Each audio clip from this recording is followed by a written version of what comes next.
Big Tractor Power fans, it's winter wheat harvest time in western Kentucky, and I'm out in the field with three big Class 8, 473 horsepower, 400 bushel John Deere S780 combines equipped with 40-foot wide 640 FD draper heads harvesting the wheat crop. You just saw these big combines and grain carts heading down the road. They've just pulled into the field, and we're going to take some time to watch them as they open up the boundaries around the perimeter of the field.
Once the boundaries, known as the headlands, are completely harvested on the field, the combines begin working back and forth. Here we can see one of the 400 bushel John Deere S780 combines unloading on the go through a 28.5 foot unloading auger at 3.8 bushels per second into a KINZE 1100 grain cart operated by a 360 engine horsepower John Deere 9360R articulated four-wheel drive tractor.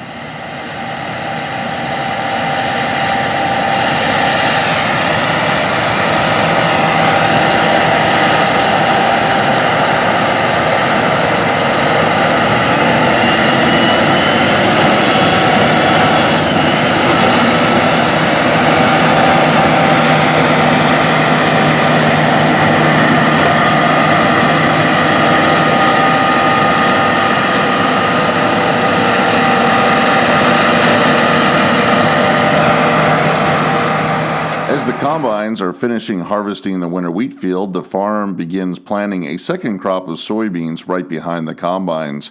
This farm utilizes 370 engine horsepower John Deere 9370R articulated four-wheel drive tractors with 60-foot wide John Deere DB60 split row planters. These big planters can plant 24 rows of 30-inch spaced corn, and today they're planting 47 rows of 15-inch spaced soybeans. These big DB60 planters are no-tilling the soybean seeds directly into the winter wheat stubble. The combine spread the wheat straw back out over the field, and that straw serves as a mulch, holding the moisture into the soil during the hot summer months. As the beans are growing, they can rely on that straw and the moisture to help get a good boost to grow during the hot, dry season.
As the soybean planters begin no-tilling in the second crop of soybeans into the wheat straw, it's time for the combines to pack up and head down the road to the next field.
I hope you've enjoyed spending some time out in this western Kentucky winter wheat field, seeing the John Deere S780 combines at work on the harvest. Do you use John Deere combines to harvest your crops? Tell me about them in the comments section below. In this video, I'd like to hear what model machine you use and what crops you harvest. If you've enjoyed this video, please consider subscribing to Big Tractor Power YouTube, where there's over 1,000 videos of farm machines in action. As always, thank you for watching.